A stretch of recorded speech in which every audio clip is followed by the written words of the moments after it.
Hello friends, मैं Atul Jain and आज हम डिस्कस करते हैं क्लास 12 सब्जेक्ट बिजनेस स्टडी का चैप्टर नंबर 5। चैप्टर नंबर 5 का सिंपल सा नेम है ऑर्गेनाइजिंग एंड आज हम इस लेक्चर में डिस्कस करने वाले हैं फॉर्मल एंड इनफॉर्मल ऑर्गेनाइजेशन। तो सिंपली प्रीवियस लेक्चर में हमने डिस्कस किया था ऑर्गेनाइजेशनल स्ट्रक्चर का मीनिंग एंड टू स्ट्रक्चर्स हमने डिस्कस किए थे, डिपार्टमेंटलाइजेशन एंड डिविजनल स्ट्रक्चर। आज हम डिस्कस करेंगे formal and informal organisation structure. तो सिंपली जो हमने ऑर्गेनाइजेशन के बारे में प्रीवियस लेक्चर में डिस्कस किया है सिंपली वही का वही है कि कोई भी ऑर्गेनाइजेशन में जो भी मैनेजमेंट होता है, मैनेजमेंट जब ऑर्गेनाइजिंग फंक्शन करता है तो एक ऑर्गेनाइजेशनल स्ट्रक्चर क्रिएट होता है। उस ऑर्गेनाइजेशनल स्ट्रक्चर का सिंपल सा मीनिंग होता है वर्किंग स्टाइल, क्या रहेगी हमारे ऑर्गेनाइजेशन की, क्या हमारे ऑर्गेनाइजेशन का फ्रेमवर्क ऑफ वर्क रहेगा, कैसे कैसे हमारी ऑर्गेनाइजेशन क्या करेगी, वर्क करेगी, कितनी उसमें पोस्ट होंगी, कितनी डेजिग्नेशन होंगी एंड उन पोस्ट एंड डेजिग्नेशन को लेकर किसकी क्या अथॉरिटी होगी, किसकी क्या रिस्पॉन्सिबिलिटी होगी, किसको क्या हमें जॉब असाइन करनी है। तो simply systematic way of working जो होता है उसी को हम क्या बोलते हैं, फॉर्मल ऑर्गेनाइजेशन बोलते हैं। इसमें सिंपली रूल्स एंड रेगुलेशंस होते हैं। तो सिंपली जो भी फॉर्मल ऑर्गेनाइजेशन होता है इंटेंशनली क्रिएट किया जाता है। कैसे किया जाता है? इंटेंशनली क्रिएट किया जाता है। इसमें सिंपली रूल्स रेगुलेशंस होते हैं, किसको क्या जॉब दी गई है, किसको क्या जॉब असाइन की गई है, किसको क्या ड्यूटी दी गई है, किसको कितनी अथॉरिटी है, किसको कितनी रिस्पॉन्सिबिलिटी है, क्या सुपीरियर एंड सबऑर्डिनेट के बीच में क्या क्या रिलेशन है, हु रिपोर्ट टू होम, कौन किसको रिपोर्ट करेगा। तो सिंपली जब भी किसी ऑर्गेनाइजेशन में इंटेंशनली जब भी कोई स्ट्रक्चर क्रिएट किया जाता है तो उस स्ट्रक्चर को क्या बोला जाता है, फॉर्मल ऑर्गेनाइजेशन स्ट्रक्चर बोला जाता है। जो कि कैसे किया जाता है, इंटेंशनली क्रिएट किया जाता है। मेरे ख्याल से आपको समझ में आया होगा। सिंपली फॉर्मल ऑर्गेनाइजेशन स्ट्रक्चर की सर फीचर्स क्या हैं, तो सिंपली है जो भी ऑर्गेनाइजेशनल स्ट्रक्चर क्रिएट किया जाता है इंटेंशनली किया जाता है, first thing. Second thing simple सी है, ऑर्गेनाइजेशनल स्ट्रक्चर फॉर्मल ऑर्गेनाइजेशन जो स्ट्रक्चर क्रिएट किया जाता है इसका मेन पर्पस इसका क्या होता है, ऑर्गेनाइजेशनल ऑब्जेक्टिव को अचीव करना होता है। फॉर्मल ऑर्गेनाइजेशनल स्ट्रक्चर में जो भी एम्प्लॉयज होते हैं, जो भी वर्कर्स होते हैं, उनको एक जॉब असाइन किया जाता है, उनको ड्यूटी असाइन की जाती है। फोर्थ थिंग सिंपल सा है, उन ड्यूटीज को कैसे वो पूरा करेंगे, उन ड्यूटीज को कैसे एग्जीक्यूट करेंगे, तो सिंपली उनके लिए अथॉरिटी दी जाती है। अथॉरिटी का सिंपल सा मतलब है पावर टू टेक डिसीजन, या डिसीजन लेने की उनको क्या दी जाती है, पावर दी जाती है। सिंपली फर्स्ट थिंग क्या थी, इंटेंशनली क्रिएट किया जाता है। इसका मेन पर्पस क्या होता है, ऑर्गेनाइजेशनल ऑब्जेक्टिव को अचीव किया जाता है। इसमें जो भी एम्प्लॉय एंड वर्कर्स होते हैं उनको जॉब दिया जाता है, जॉब एंड ड्यूटीज असाइन की जाती है, उनको authority power to take decision दिया जाता है। इसमें जो भी employee and worker superior and subordinates होते हैं उनके बीच में एक रिलेशनशिप क्रिएट होता है, हु रिपोर्ट टू होम, कौन किसको रिपोर्ट करेगा। और सिंपली 6 नंबर पर आता है जो भी फॉर्मल ऑर्गेनाइजेशन स्ट्रक्चर होता है इसमें एक स्केलर चेन क्रिएट होता है, चेन ऑफ कमांड क्रिएट होता है, कौन किसको रिपोर्ट करेगा।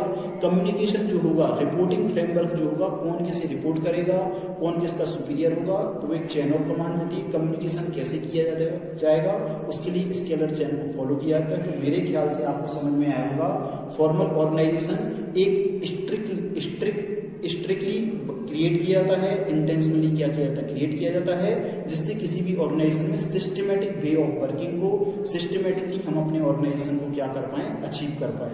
तो मेरे ख्याल से आपको फॉर्मल ऑर्गेनाइजेशन समझ में आया होगा। हमने फॉर्मल ऑर्गेनाइजेशन के क्या फीचर्स भी पढ़े थे, अब हम उसके क्या पढ़ेंगे, एडवांटेज पढ़ेंगे एंड हम उसके क्या पढ़ेंगे, डिसएडवांटेज। तो सबसे पहले हम उसके पढ़ेंगे एडवांटेज। तो फर्स्ट एडवांटेज सिंपल सा है, सिस्टमेटिक वर्किंग। तो हमने डिस्कस किया था फॉर्मल ऑर्गेनाइजेशन का मेन जो मोटिव होता है सिस्टमेटिक वर्किंग को प्रमोट करना होता है, जिससे किसी भी ऑर्गेनाइजेशन में सिस्टमेटिक वर्किंग हो एंड स्मूथ फंक्शनिंग हो। तो मेरे ख्याल से आपको समझ में आया होगा, जो भी फॉर्मल ऑर्गेनाइजेशन क्रिएट किया जाता है सिस्टमेटिक वर्किंग को प्रमोट करने के लिए किया जाता है, स्मूथ फंक्शनिंग के लिए क्या बनाया जाता है। अचीवमेंट ऑफ ऑर्गेनाइजेशनल ऑब्जेक्टिव हमने डिस्कस किया था फीचर्स में भी। ऑर्गेनाइजेशनल ऑब्जेक्ट फॉर्मल ऑर्गेनाइजेशन बनाने का मेन मोटिव क्या होता है कि हमारे organisational objective successfully, effectively, efficiently achieve हो, सिस्टमेटिक तरीके से हमारे ऑर्गेनाइजेशनल ऑब्जेक्टिव क्या हो, अचीव हो। थर्ड नंबर पर नो ओवरलैपिंग ऑफ वर्क। तो सिंपल सा है, जब भी फॉर्मल ऑर्गेनाइजेशन क्रिएट किया जाता है सिस्टमेटिकली वर्क को क्या किया जाता है, डिवाइड किया जाता है एंड डिफरेंट इंडिविजुअल्स को, डिफरेंट वर्कर्स को, डिफरेंट एम्प्लॉइज को उनकी जॉब गिवन दिया जाता है, उनकी जॉब डिस्क्रिप्शन डॉक्यूमेंट्स में, जॉब डिस्क्रिप्शन जो डॉक्यूमेंट उनको दिया जाता है उसमें स्पेसिफिकली बताया जाता है कौन क्या जॉब करेगा, जिससे कि overlapping and duplication of work नहीं हो पाता। तो duplication of work, overlapping of work formal organisation के कारण नहीं हो पाता।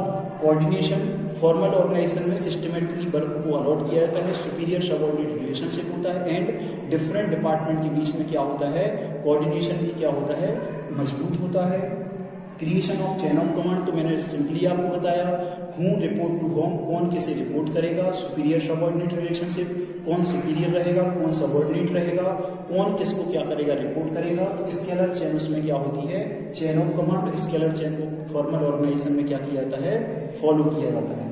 और simply more emphasis on work, इसका मेन फोकस क्या होता है, ऑर्गेनाइजेशन में सिस्टमेटिक वर्किंग को प्रमोट करना।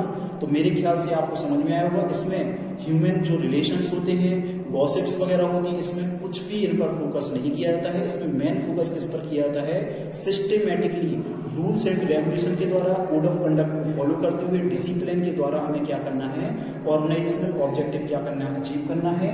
किस पर फोकस करना है, ओनली एंड ओनली वर्क पर फोकस करना है, किसी सोशल नीड्स पर फोकस नहीं करना है, क्रिएटिविटी पर फोकस नहीं करना है, ह्यूमन बॉन्ड्स पर फोकस नहीं करना है, सिंपली किस पर फोकस करना है, वर्क पर फोकस करना है। इसके डिसएडवांटेज क्या है, तो डिलेड डिसीजन क्यों होगा, जब भी हम स्केलर चेन को फॉलो करते हैं, चेन ऑफ कमांड को फॉलो करते हैं, कौन किसको रिपोर्ट करेगा, तो इसमें जब भी हम चेन ऑफ कमांड को फॉलो करेंगे तो डिसीजन लेने में क्या होती है, डिले होती है। जब हम सामने वाले को रिपोर्ट करेंगे, फिर सामने वाला थर्ड पर्सन को करेगा, फिर फोर्थ पर्सन को करेगा, तो इसमें जब हम सिस्टमेटिकली जब वर्क करते हैं तो डिले इन डिसीजन होता है।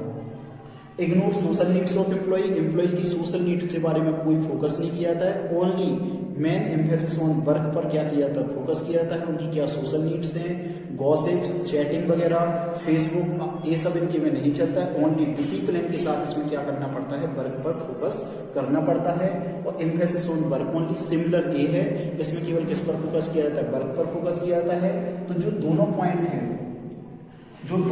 हैं, ignore social needs and emphasis on work only, दोनों से क्या है, सिंपल सा है, एम्प्लॉइज और वर्कर्स के बीच में क्या आता है, डिमोटिवेशन आता है। बिकॉज जब सोशल नीड्स नहीं होंगी, जब सिस्टमेटिक हमेशा वर्क पर फोकस करना होगा, तो उनकी सोशल नीड्स पूरी नहीं हो पाती, गॉसिप्स नहीं हो पाती, और सही बताएं तो एक दूसरे बॉस की बुराइयां वगैरह भी इस एनवायरनमेंट में नहीं कर पाते, तो उनका डिमोटिवेशन होता है, उनको मोटिवेशन नहीं मिलता है, और उनका मोरल भी क्या होता है, लो होता है। क्यों, जब केवल काम ही काम की बात करना, जब हम पढ़ाई भी करते हैं तो उसमें थोड़ी सी मस्ती जरूर करते हैं। स्कूल में होते हैं तो हमेशा पढ़ाई नहीं करते, थोड़ी सी मस्ती भी करते हैं, तो इसमें मस्ती जैसा इसमें कुछ नहीं होता है।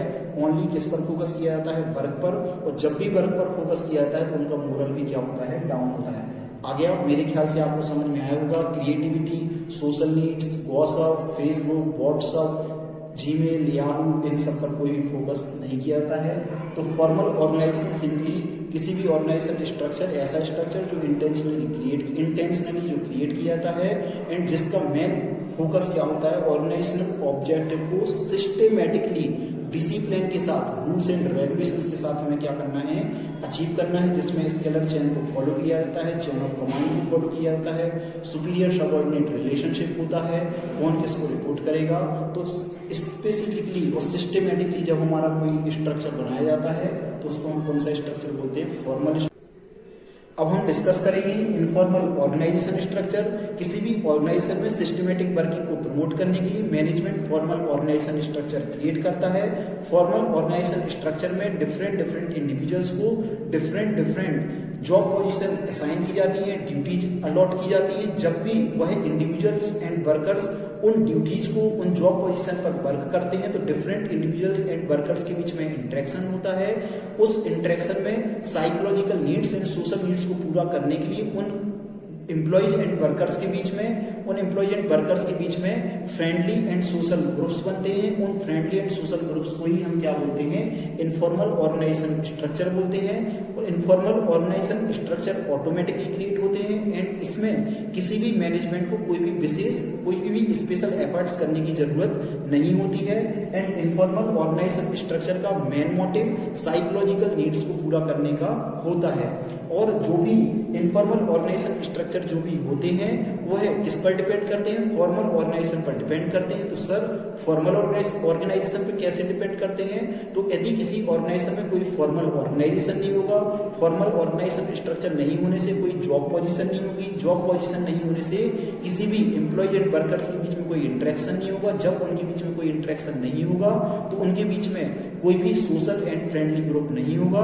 तो किस पर डिपेंड करते हैं? फॉर्मल ऑर्गेनाइजेशन होगा तो फॉर्मल ऑर्गेनाइजेशन होगा। यदि किसी ऑर्गेनाइजेशन में फॉर्मल ऑर्गेनाइजेशन नहीं होगा तो वहां पर इनफॉर्मल ऑर्गेनाइजेशन क्रिएट नहीं हो सकता। अब हम इसके फीचर्स को डिस्कस करेंगे। इनफॉर्मल ऑर्गेनाइजेशन के सिंपल फीचर्स हैं। तो फर्स्ट फीचर सिंपल सा है कि कैसे होता है, ऑटोमेटिकली क्रिएट होता है, इसमें मैनेजमेंट को कोई भी एफर्ट्स करने की जरूरत नहीं होती है। सेकेंड नंबर पर इनफॉर्मल ऑर्गेनाइजेशन स्ट्रक्चर का सिंपली मोटिव क्या होता है? साइकोलॉजिकल नीड्स को पूरा करना इनका क्या होता है? मेन मोटिव होता है। इस थर्ड नंबर पर इसमें कोई भी सुपीरियर सबऑर्डिनेट रिलेशनशिप नहीं होता है, इसको कोई सुपीरियर एंड सबऑर्डिनेट के द्वारा क्रिएट नहीं किया जाता है। इसमें जो भी इंफॉर्मेशन होती है, कौन किसको इंफॉर्मेशन कम्युनिकेट कर रहा है, इसमें किसी भी फिक्स्ड पथ नहीं होता है। कौन किसको इंफॉर्मेशन कम्युनिकेट कर रहा है इसके बारे में कोई भी पता नहीं होता है। एंड ये किस पर डिपेंड होता है? इनफॉर्मल ऑर्गेनाइजेशन फॉर्मल ऑर्गेनाइजेशन पर क्या करता है? डिपेंड करता है। यदि फॉर्मल ऑर्गेनाइजेशन नहीं होगा तो इनफॉर्मल ऑर्गेनाइजेशन भी नहीं होगा। अब हम डिस्कस करेंगे एडवांटेज ऑफ इनफॉर्मल ऑर्गेनाइजेशन। तो सिंपली फास्ट कम्युनिकेशन। तो इनफॉर्मल ऑर्गेनाइजेशन में फास्ट कम्युनिकेशन होता है। इसका सिंपल रीजन ये है कि इसमें किसी भी स्केलर चेन को फॉलो नहीं किया जाता है, इसमें कोई फिक्स्ड पथ नहीं होता है कि कौन किससे कम्युनिकेट करेगा, और इसमें चेन ऑफ कमांड नहीं होता है। इस कारण से इनफॉर्मल ऑर्गेनाइजेशन में फास्ट कम्युनिकेशन होता है। सेकेंड नंबर पर फुलफिल सोशल नीड्स हम डिस्कस कर चुके हैं। इनफॉर्मल ऑर्गेनाइजेशन में साइकोलॉजिकल नीड्स को पूरा करने के लिए ग्रुप्स क्रिएट होते हैं, social and friendly group create होते हैं। तो इसका मेन मोटिव क्या होता है? Social needs and psychological needs को पूरा करना इसका मेन मोटिव होता है।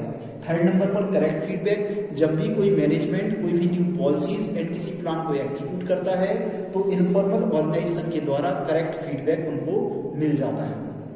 इसके डिसएडवांटेज क्या है? तो सिंपली इसके डिसएडवांटेज स्प्रेड रूमर्स कि कोई भी ऑर्गेनाइजेशन में जो भी इनफॉर्मल ऑर्गेनाइजेशन होता है इसमें जो भी इंफॉर्मेशन कम्युनिकेट होती है according to survey 70% of information क्या होती है? 70% जो इसमें इंफॉर्मेशन होती है वो रूमर्स होते हैं जो एम्प्लॉयज को क्या करते हैं?